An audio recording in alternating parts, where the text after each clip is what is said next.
आइए बच्चों, आज मैं आपको एक बहुत बढ़िया कहानी सुनाता हूँ। कहानी का शीर्षक है बंदर राजकुमारी। बहुत समय पहले की बात है। विजयनगर में महाराज प्रताप सिंह जी का शासन था। राजा अपनी प्रजा को बहुत ध्यान से रखते थे। प्रजा भी राजा को पिता की तरफ प्यार करती थी। बहुत खुशहाल राज्य था। सब कुछ अच्छा चल रहा था। पर महाराज आजकल बहुत चिंतित रहते थे। तभी महाराज के प्रधान बोले, महाराज गुस्ताखी माफ। आप आजकल बहुत चिंतित दिखाई दे रहे हैं, क्या बात है, मुझे बताएं। रघुनाथ महाराज के बहुत ही विश्वसनीय एवं निकट के व्यक्ति थे। उनकी बुद्धि का कोई मुकाबला नहीं कर सकता था। विजयनगर राज्य को इन्होंने कई बार अपनी बुद्धिमत्ता से बचाया था। कुछ नहीं प्रधान जी, अब मैं बहुत वृद्ध हो चुका हूँ। अब मुझे लगता है कि विजयनगर को एक युवा और साहसी बुद्धिमान राजा की आवश्यकता है। महाराज ने कहा, महाराज आपके 4 पुत्र हैं और चारों ही वीर, साहसी और बुद्धिमान हैं। किसी को भी आप राजा घोषित कर सकते हैं। यही तो समस्या है।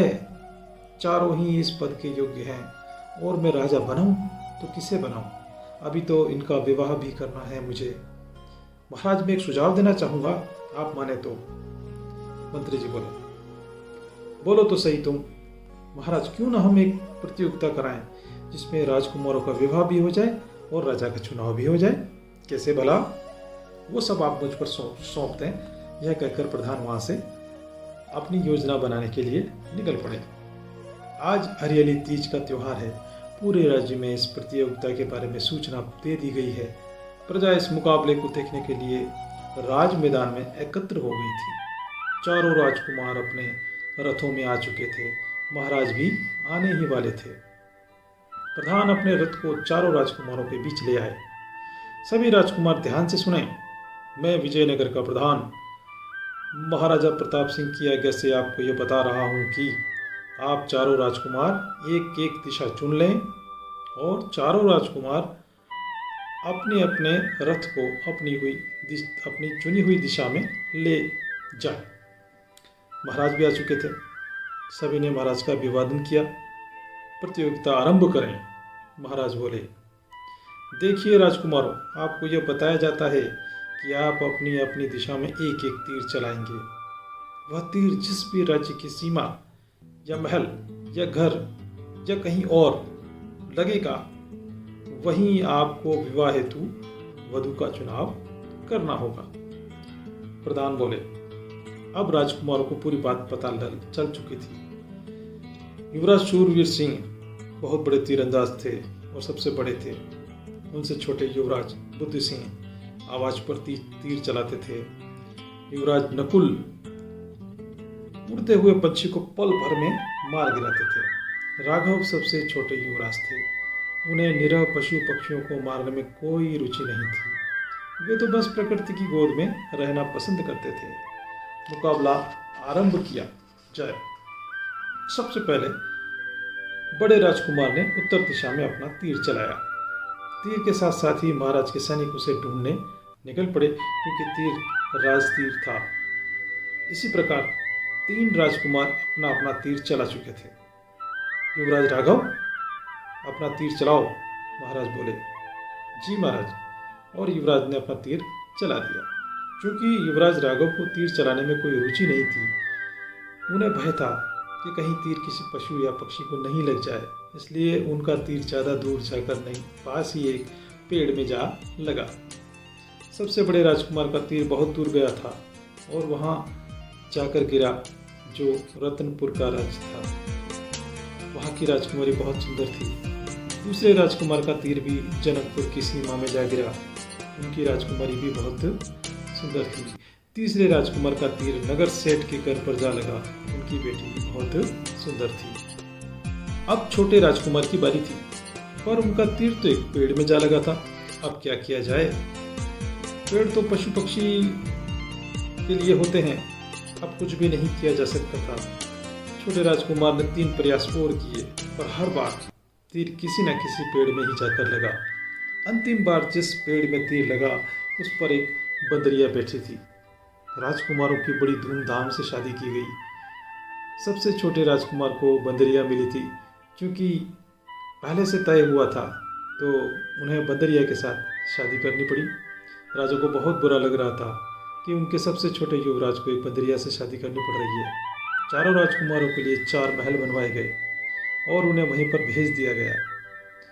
राजा ने चारों राजकुमारों और चारों वधुओं को अपने महल में बुलाया और कहा, सभी ध्यान से सुने, मैं अब आपके महलों में खाना खाने आऊँगा। सभी राजकुमारियाँ अपने अपने हाथों से मेरे लिए खाना बनाएंगी, कोई भी किसी की सहायता नहीं लेगी। इस प्रकार से मैं आपकी परीक्षा लूँगा। अंत में जो राजकुमारी मुझे प्रसन्न कर देगी उसके पति को मैं इस राज्य का राजा घोषित करूँगा। अब तो सभी राजकुमारियाँ चिंता में पड़ गई, क्योंकि उनके यहाँ तो सेवक सेविकाएं काम करते थे। शर्त को कैसे पूरा करें? वैसे भी महाराज ने चारों तरफ सैनिक तैनात कर दिए थे। भोज का आयोजन निर्धारित समय पर ही करना था। सबसे पहले महाराज अपने बड़े बेटे के महल की ओर अग्रसर हुए। खाने की तैयारियां हो चुकी थी। प्रधान ने पहले खाने का जायजा लिया। खाने में 2 सब्जी चपाती थी। चपाती चारों तरफ से जली हुई। प्रधान यह देखकर चिंतित हो गए। महाराज, आप ये खाना नहीं खा सकते, प्रधान बोले। राजा बड़े निराश होकर वहाँ से दूसरे बेटे की ओर महल की ओर चल पड़े। फिर तीसरे, सभी जगह यही हालत, सभी जगह बहुत ही खराब खाना उन्हें मिला। प्रधान जी, आज तो भूखा ही रहना पड़ेगा, राजा बोले। अभी तो सबसे छोटे युवराज बचे हैं महाराज, चलिए वहाँ पर भी चलते हैं। अरे नहीं नहीं प्रधान जी, जब ये तीनों बड़े बड़े घरानों की राजकुमारियाँ इस प्रकार से खाना बना सकती हैं तो अब वो तो बंदरिया ठहरी, वो तो मानव भी नहीं है। चलिए राजमहल को चलते हैं। ठहरिए राजन, ये नियम के विरुद्ध होगा, हमें एक बार वहाँ चलना ही चाहिए। महाराज बुझे मन से सबसे छोटे युवराज के महल की ओर अग्रसर हुए। जैसे ही महाराज महल के द्वार पर पहुँचे, देखते हैं बंदरिया ने सुंदर सी साड़ी पहन रखी है, हाथ में एक थाल लिए हुए है। उसने महाराज और प्रधान के हाथ गंगा जल से धुलवाए और अंदर आने का न्योता दिया। अंदर आते ही पकवानों की सुगंध ने महाराज की भूख को बढ़ा दिया। 36 प्रकार के भोजन और 32 प्रकार के पकवान सजे हुए थे। बहुत ही आव भगत से बंदरिया ने दोनों को भोजन कराया। प्रधान जी, मेरे जीवन में आज तक इतना स्वादिष्ट भोजन मैंने तो नहीं किया है। वाह वाह, मज़ा आ गया। आपने सही कहा था, आज अगर मैं यहाँ नहीं आता तो इतने स्वादिष्ट भोजन से मैं वंचित हो जाता। महाराज ने अपने गले से हार निकाला और बंदरिया को देते हुए बोले, देखो बेटा, भगवान ने तुम्हें बंदरिया जरूर बनाया है, पर तुम्हारे गुणों से मैं बहुत प्रसन्न हूँ। तुमने आज मुझे प्रसन्न कर दिया। ये लो मेरी तरफ से उपहार। महाराज और प्रधान दोनों पुनः राजमहल की ओर अग्रसर हुए। आज प्रतियोगिता का दूसरा चरण है। सभी राजकुमारों को बता दिया गया था कि महाराज उनके महल देखेंगे, क्या साफ सफाई उन्होंने रखी है, किस तरह से सफाई हुई है। सभी महलों से सेवक 10 दिन पहले ही हटा लिए गए थे। बड़े राजकुमार के महल की ओर अग्रसर होते हुए महाराज ने प्रधान से पूछा, प्रधान जी, क्या लगता है आपको इस बार हमें क्या मिलेगा? महाराज की जय हो। ये तो हमें महल में जाके ही पता चलेगा महाराज। पूरे 10 दिन तक महलों की सफाई से सेवक हटाए गए थे। जैसे ही महाराजा राजमहल के द्वार पर पहुंचे, ओहो हो, ये क्या है प्रधान जी? महाराज, ये तो कूड़े कचरे का ढेर दिखाई देता है और इसमें तो बहुत बदबू भी आ रही है। जिस रानी को यह पता नहीं कि कूड़ा कहाँ डाला जाता है, मैं उसके महल में नहीं जा सकता हूँ। चलो दूसरे राजकुमार के महल की ओर चलें। महाराज ने बोला। यहाँ भी लगभग वही स्थिति। महाराज बहुत नाराज होकर वहाँ से भी निकल पड़े। तीसरे राजकुमार के यहाँ पहुँचे, फिर वही स्थिति। महलों में जाले लगे हुए हैं, कचरा यहाँ वहाँ पड़ा हुआ है, चारों तरफ गंदा पानी बिखरा हुआ है। प्रधान जी, मुझे राजमहल ले चलो। बड़ी निराशा से महाराज बोल पड़े। नहीं महाराज, अभी एक और महल बाकी है, हमें वहाँ अवश्य चलना चाहिए। अरे भाई, मनुष्य होकर ये तीनों राजकुमार सफाई का महत्व नहीं समझते हैं तो वो जानवर क्या समझेगी। नहीं महाराज, हम सबसे छोटे राजकुमार के महल में अवश्य चलेंगे। जैसे ही ये लोग महल के करीब पहुँचे, उन्होंने देखा मार्ग के दोनों तरफ सुंदर फूल लगे हुए हैं, जिसकी महक दूर दूर तक आ रही है। मार्ग में सुंदर रंगोली बनाई गई है। महल दूर से चमक रहा था। कहीं भी कचरे का नामो निशान नहीं था। जैसे ही महाराज द्वार पर पहुंचे, उन पर फूल बरसाए गए। वाह वाह वाह, क्या बात है, ये तो बड़ा ही अनोखा है, महाराज बोल पड़े। हर तरफ सुगंध ही सुगंध थी। महल के प्रांगण में बंदरिया फूलों का थाल लिए हुए राजन के स्वागत में खड़ी थी। महाराज की खुशी का ठिकाना नहीं था। वाह बेटा वाह, तुमने तो बहुत ही सुंदर व्यवस्था की है। मैं तुमसे बहुत प्रसन्न हूँ। मांगो, तुम्हें क्या चाहिए? मुझे आवश्यकता होगी तब मैं आपसे मांग लूँगी महाराज, बंदरिया बोली।